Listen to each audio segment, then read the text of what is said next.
morning, kids. My name is Taisha Knight. I'm a senior at Goose Creek High School, and I will be graduating from the theater discipline at BCA.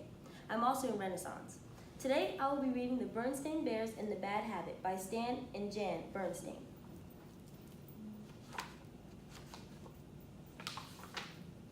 Sister Bear, who lived with her mama, papa, and brother in the big tree house down a sunny dirt road deep in Bear County, had been going to school for quite a while. First, there had been nursery school, which was pure fun, playing with dolls and blocks, rolling clay snakes, and scribbling with crayons. Next had come kindergarten. That was fun too.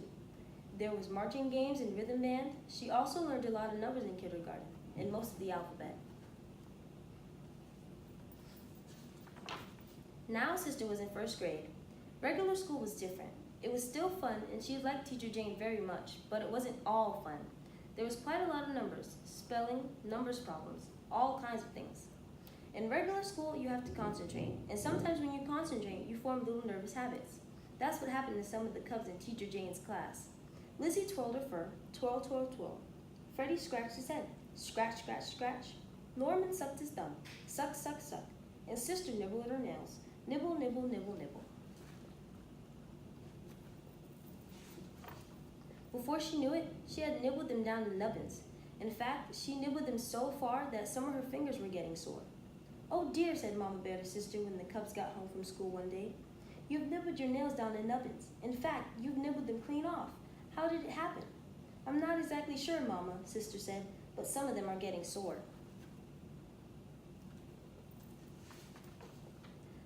Said Mama. "Well, here's what we'll do. We'll put a little medicine on the sore ones and bits of adhesive tape on all of them. That will remind you not to nibble and will give them a chance to grow back." The bits of tape helped Sister remember not to nibble, but they also got in the way when she tried to do certain things.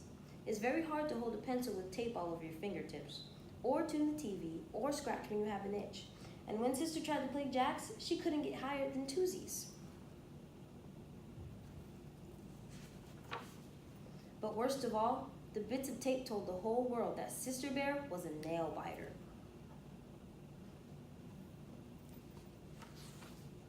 The next morning, when Sister lined up for school, Lizzie Brune and some others began pointing and teasing. "Sister nibbles her nails, Sister nibbles her nails." It didn't take Sister long to decide to pull off those bits of tape. And without the tape, she forgot to remember not to nibble. She forgot during school, she forgot on the bus, she even forgot as she and brother climbed off the bus.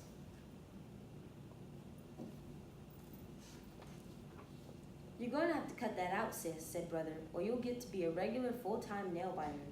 "I'm afraid your brother's right," said Mama, who was organizing the wheelbarrow for some garden work. "I don't mean to nag, but nail biting is a very difficult habit to break." "Habit?" asked Sister, making fists so that her nubbing, nibbled nails wouldn't show. "What's a habit?" "That's a good question," said Mama. "Come along while I plant these tulip buds Grizzly Grant sent over and we'll talk about it."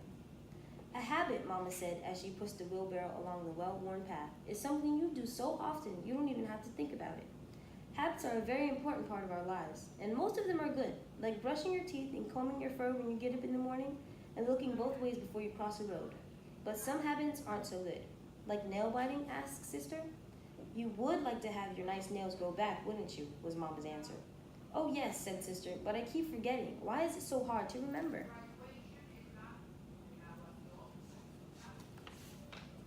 "Well," said Mama, "it's sort of like this path. I've wheeled this barrel over it so many times that it's a worn and deep rut right down the middle, and it keeps getting deeper every time I use it. Why, it's so deep now that I can't get out of it without a little help. That's the way it is with a bad habit. The more you use it, the harder it is to get out of. Here, this is where I want to plant the bulbs." "What about my nail biting habit?" asked Sister, as she helped Mama out of the deep rut. "How am I going to get out of it?" "You just need a little help, that's all," said Mama. "Let's plant Gran's tulips while I think about it. And later, I'll talk to your papa. He may have some ideas." "I could read the riot act to her," suggested Papa.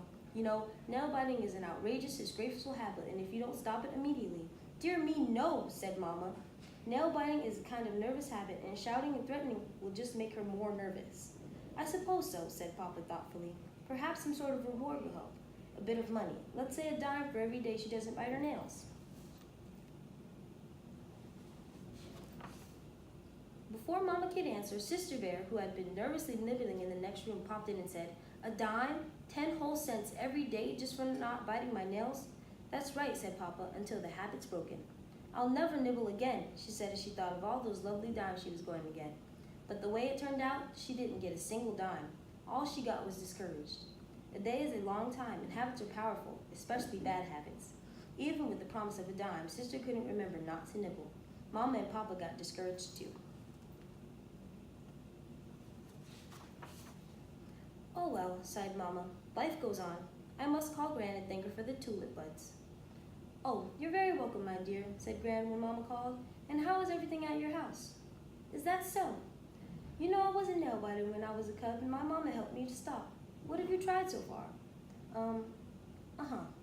Well, I think you're on the right track with the dime, but instead of a dime, and instead of giving it to her at the end of the day, what an interesting idea," said Mama as she listened to wise old Grizzly Gran.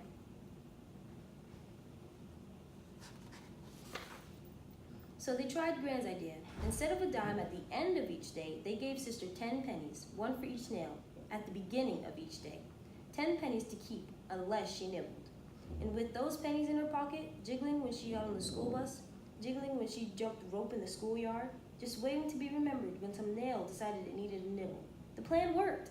Not perfectly. It's hard to break a habit, and Sister had to give back some of those pennies. But in 10 days, she had 93 pennies. But even better, she had 10 fine fingernails, great for picking things up, tuning the TV, and scratching itches.